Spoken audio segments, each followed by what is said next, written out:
You are a carer for a patient at the hospital. Could you tell us a little bit about the experience you've had as a carer?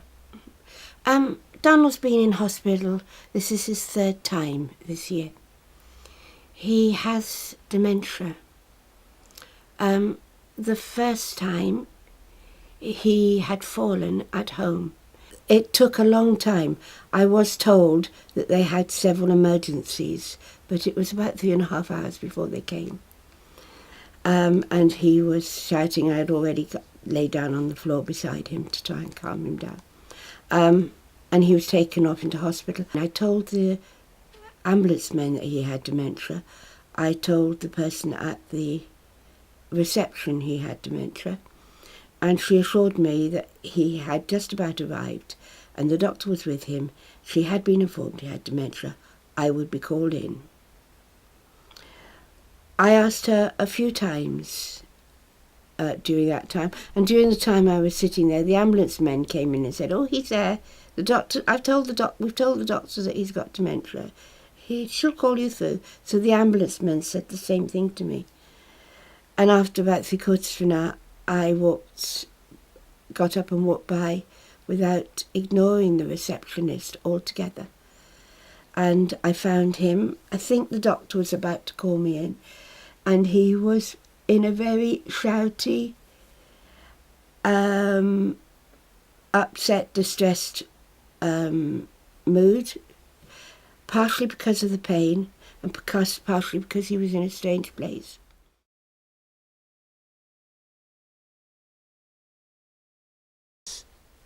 So twice they had a set of wrong answers.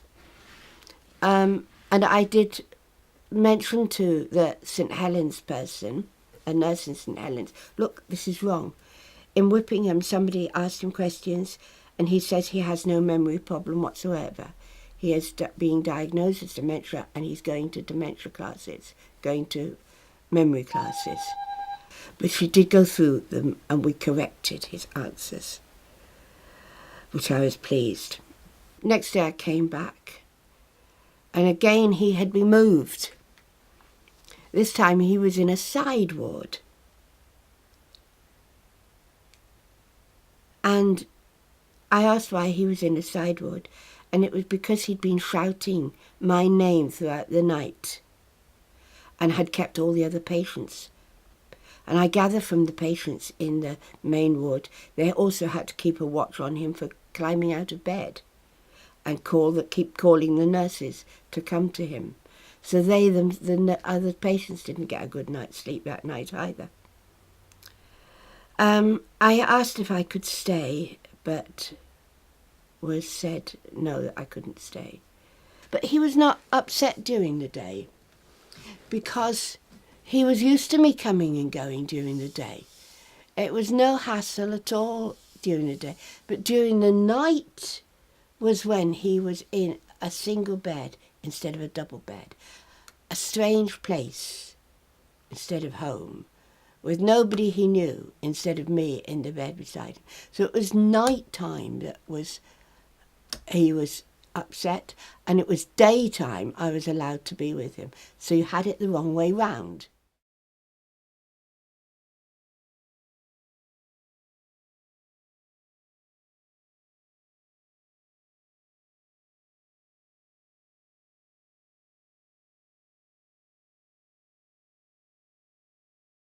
But Sunday morning, when it's the time for the morning pills, I was still worrying, so I decided to phone. I was shocked to find that the medicines were still there. Monday morning they hadn't arrived. I don't know, I was in a bit of a state then. I didn't phone up.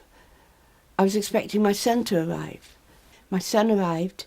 Doctor arrived on Tuesday morning and said, "What about his medicines?" I said, "Well, I'm still waiting for the hospital to send them to me." Look of horror on her face. And so my son went in and collected them. They were still there. No plan seemed to have been made to get them home. No phone call to the local pharmacy. He brought them home. I started giving them to him, and he started picking up. Slowly, Looking back, I have a feeling they didn't give him his medicines while he was in hospital.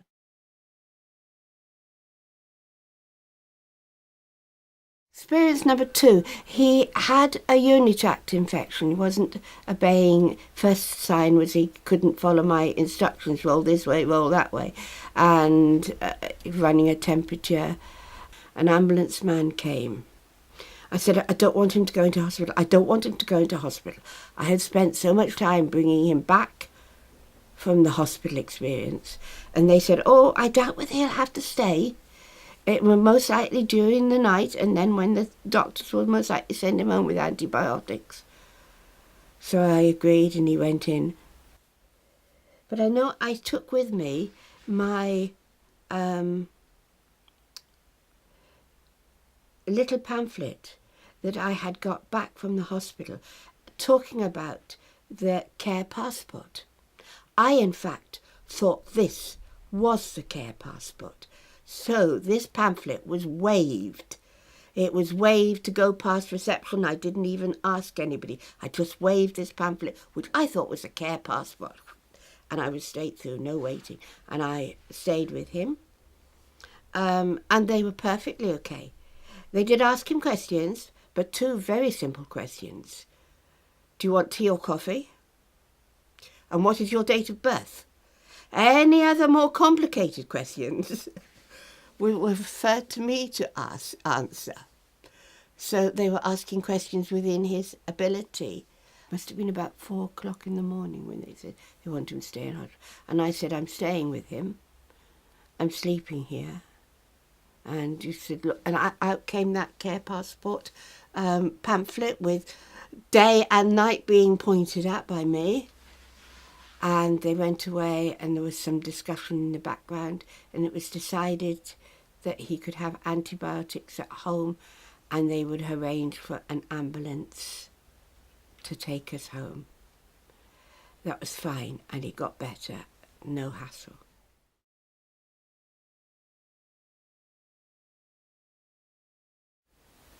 From the adverts on the telly,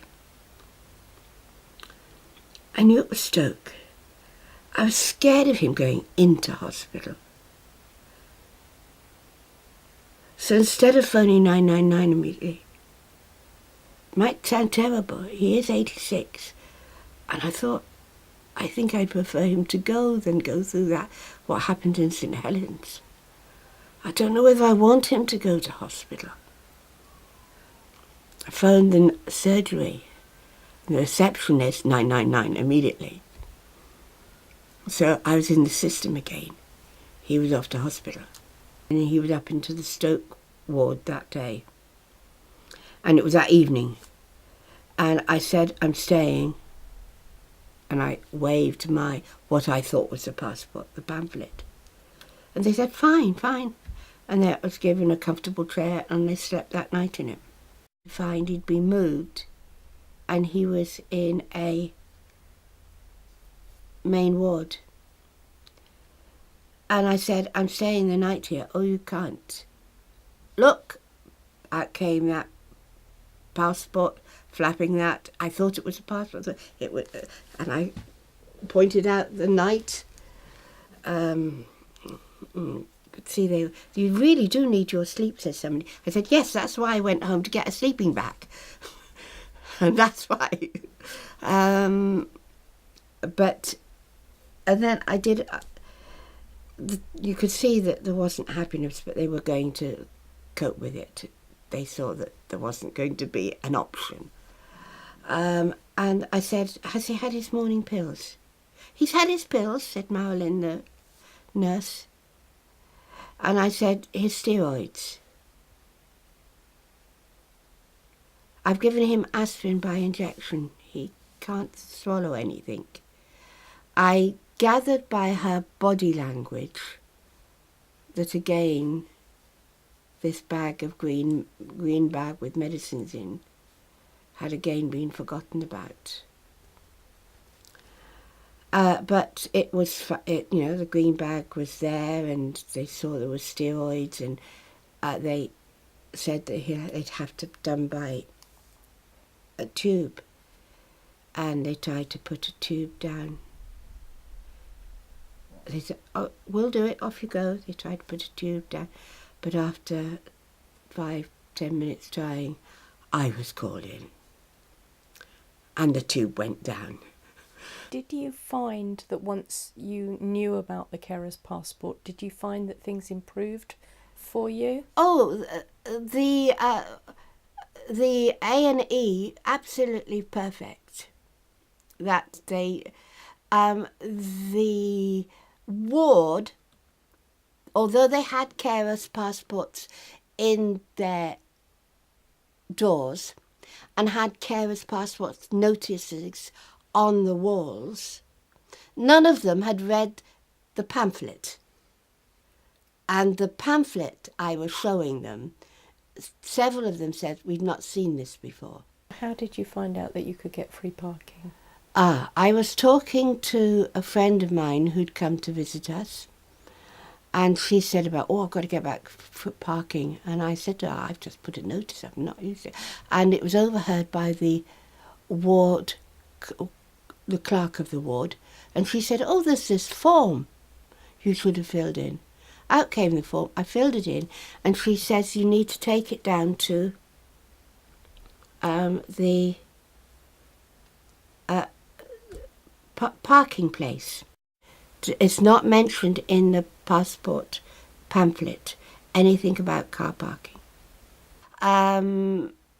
Diane Goring said that I should be able to get meals at the restaurant. I go down to the restaurant, show them my care passport, and sometimes I've had a meal not given me, paid at staff prices, and sometimes I haven't seen that before. "Oh, I don't mind, I'll let you have one." Or I've sometimes haven't seen that before, "We haven't been told about that." No. So it very much depends on who's on duty, whether I get a meal at staff prices or not.